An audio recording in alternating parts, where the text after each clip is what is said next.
네, 광주 건물 붕괴 사고 희생자의 발인이 오늘 마무리가 됐습니다. 이제 이 참사의 원인을 밝히기 위한 경찰 조사가 제대로 이루어져야 할 텐데요. 네, 이 공사 재개발 사업에 조직폭력배 출신 인사가 관여했다는 의혹까지 불거진 상황입니다. 승재원 한국형사정책연구원 연구위원 모시고 어떻게 이번 수사가 갈지 이야기 나눠보겠습니다. 어서 오세요. 네, 어서 오십시오. 예, 이번 붕괴 사고 보면 경찰 수사가 진행 중이긴 합니다만 일단 확인된 건 안전 조치가 제대로 되지 않았고 그리고 철거 작업이 이루어지는데 그 과정에서 불법 하도급이 있었고 거기에 가격 후려치기가 있었다는 겁니다. 네네. 지금까지 확인된 결과는 어디까지 확인된 겁니까? 일단 총체적 부실인 사고의 역할로 보입니다. 사실 뭐 한 군데에 어떤 흠결이 있었는 게 아니라 이 내용을 보면 이제 철거 업체와 그다음에 성면을 이제 제거하는 두 가지가 있는데 하나는 재건축 조합 쪽에서 하나는 현대 쪽에서 이제 내려가는데 둘 다 첫 번째 나오는 이제 기업이 한솔기업이라는 쪽이고 그다음에 철거 업체는 다원 ENC라는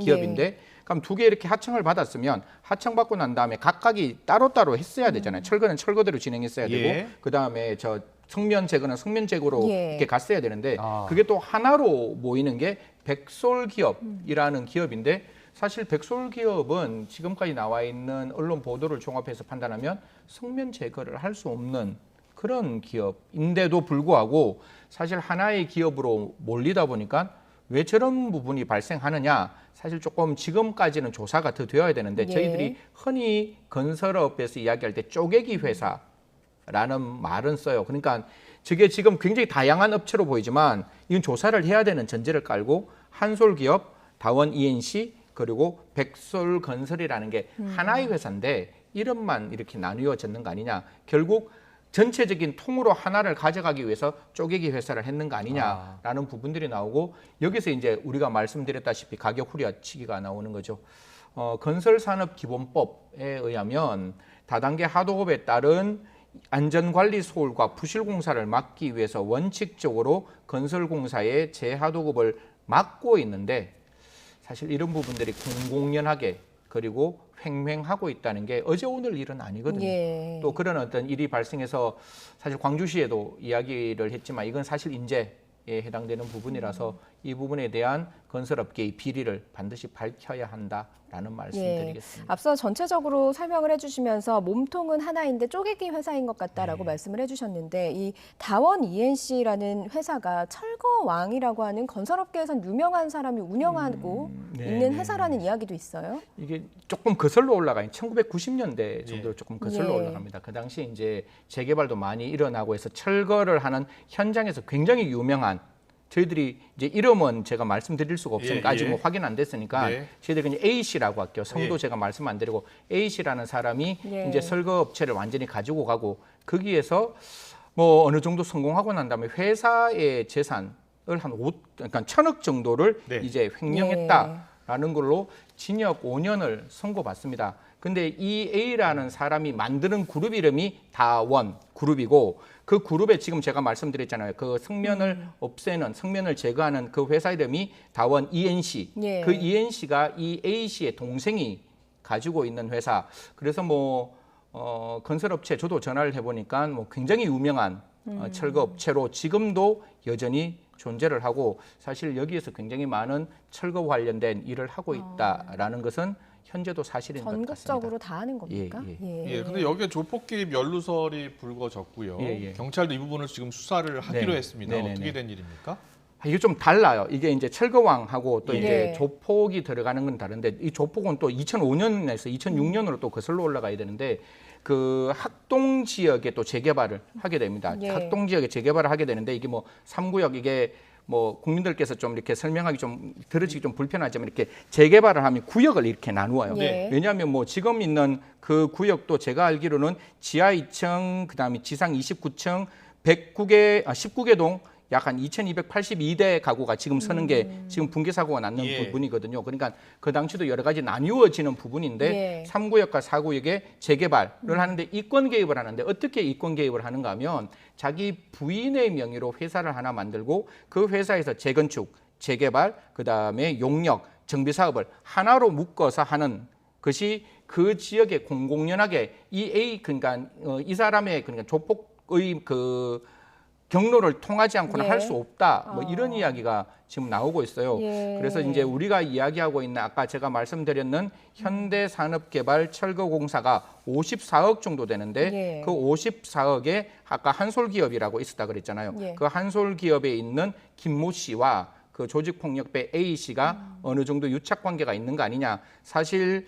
여기에 뭐 하청하는 이제 철거업체가 한 서너 군데가 되는데 그 서너 군데의 A 씨가 굉장히 적극적으로 개입했고 그 적극적으로 개입 A 씨가 결국 지금 우리가 말하고 있는 한솔기업 김모 씨와 또 연관관계가 있는 거 아니냐. 예. 결론적으로는 이런 거죠.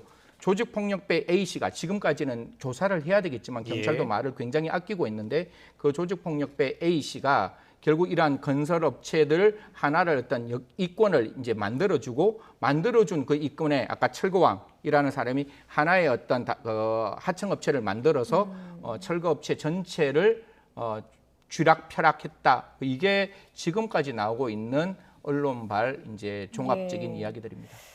얘기를 쭉 듣다 보니까 영화에서 보는 그런 조폭 영화 이런 데서 보는 그런 모습인 것 같은 느낌이 이게 들거든요. 재개발, 재건축이라는 게 이게 생각보다 쉽지 않거든요. 사실 뭐 아시겠지만 시공이라는 건 아파트를 짓는 거지만 시행이라 그래서 그 땅을 다 정지를 해야 되잖아요. 그러면 예. 그 사이에 뭐 A라는 단독주택도 있고 B라는 상가도 있고 C라는 뭐 종교시설도 있고 이게 다 어느 정도 이렇게 철거가 되어야지 그게 시공을 하게 되는 거니까 그 사람들하고 합의하는 게 쉽지 않거든요. 예. 그래서 흔히 말해서 시행은 정말 적법과 불법의 경계 영역성에 머물러 있는 직업일 수 있다라고 저희들이 많이 말을 하는 거고 예. 거기에 이제 철거를 하다 보면 철거도 굉장히 이권이 많이 남는 거잖아요.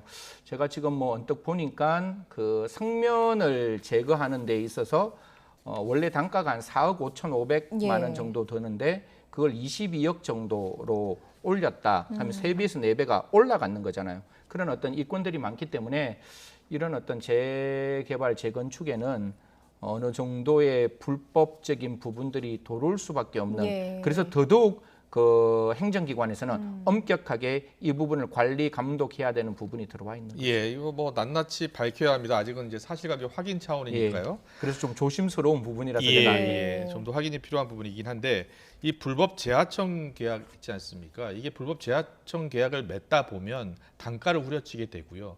단가를 후려치게 되면 안전 조치를 제대로 할 수가 없잖아요. 사람도 쓰기 어렵고. 이거 고질적인 문제인데. 그래서 아까 제가 말씀드렸던 건설산업기본법에 대해서 원칙적으로 재하도급을 하지 못하도록 만들었고 예. 그럼에도 불구하고 이게 계속 재하도급이 나오고 여기서 문제가 되는 건 지금같이 인명이 정말 덧없이 사망하게 되는 거잖아요. 예. 저도 그 영상을 뭐 한 서너 번 봤지만 정말 집에 가는 그 버스간 안에서 사실 이렇게 건물이 이렇게 무너져서 유명을 달리 예. 하시는 건데 그래서 지금 아직은 시행되지 않았습니다. 내년 1월 27일 날 시행되는 중대재해처벌법이라는 게 만들어지고 그게 경영책임자라는 개념을 썼습니다. 그래서 이게 만약에 내년에 일어났던 사고라고 예정을 하면 지금 여기 있는 모든 회사가 다 책임을 져야 되는 거죠. 그렇군요. 특히 A라는 현대라는 그 회사가 사실상 책임으로부터 자유롭지 못하거든요. 그러면 한 명 이상이 사망했기 때문에 이게 중대재해가 되고 그런 경우에서 1년 이상의 진역에 해당될 수 있는 부분. 원청 업체까지 책임을 져야 그렇죠. 된다는 거 아닙니까? 관리 책임이 이제 되도록 예, 만들어놨기 때문에 지금은 안 되는데 그래서 이제 이러한 어떤 재하도급을 할 때 분명히 안전 관리는 분명히 하도급을 하는 그게 재하도급까지 내려갈 때 반드시 확인하고 그 안전 관리를 반드시 해야 된다. 내년 1월 27일부터는 굉장히 엄중하게 처벌받을 수 있는 상황이다라는 말씀드리겠습니다. 일단 경찰 수사는 원인을 밝혀내고 이걸 다시 방지하기 위한 그런 대책은 또 정치권에서 마련을 해야 되고 오늘 유가족 발인이 있었거든요. 특히 그 가장 어린 희생자요. 고등학교 2학년생 아버지 오열하는 모습 보니까 상당히 마음이 아프더라고요.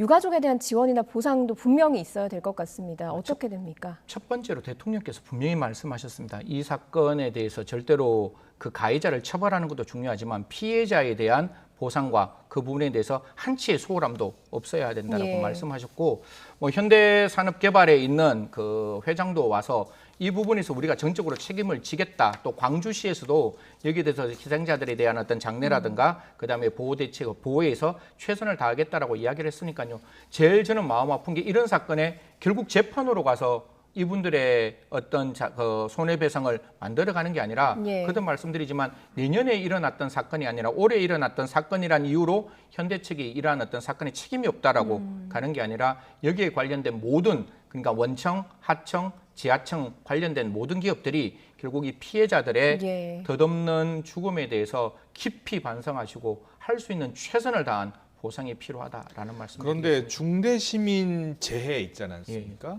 근데 이번 사안 같은 경우에는 광주 건물 붕괴인데 이게 건물이 아직 완성되지 않은 상황이어서 그리고 지금 부수는 과정이었지 않습니까? 그래서 이 중대시민재해로 보상받기 어렵다는데 맞습니까? 아, 이게 뭐 지금 열어다 봐야 될 거거든요. 예, 예. 이걸 뭐 그냥 중대시민재해라고 해서 이게 된다 안 된다라고 하는 게 제조물, 공중이용시설, 교통수단 등의 예. 관리상의 결함으로 발생한 재해에 대해서는 이게 중대시민재해라고 이야기를 하는데요. 사실상 이게 뭐 만들어진 건물이 아니라 철거 중인 건물이라 할지라도 우리가 그런 이야기 하잖아요. 법 조문대로 해석하면 한계가 주어질 수 있지만 예. 분명히 이 부분에 대해서는 제가 봤을 때 잘못했는 부분이 있고 굴삭기까지 안에 들어갔는 그 사진 영상도 나오면 예. 분명히 관리에 하자가 존재했다면 네네. 이런 부분에 대해서는 넓게 좀 인정하고 특히 피해자들의 그 덧없는 삶을 조금 적극적으로 보상해주는 측면으로 해석하는 게 필요하다라는 말씀드리겠습니다. 네, 예, 알겠습니다. 다시는 이런 참사가 일어나지 않도록 재발 방지 대책 만들고 이 피해자 지원 보상은 좀 더 확실하게 이루어져야 될 것 예. 같습니다. 승재현 한국형사정책연구원 연구위원이었습니다. 잘 들었습니다. 고맙습니다.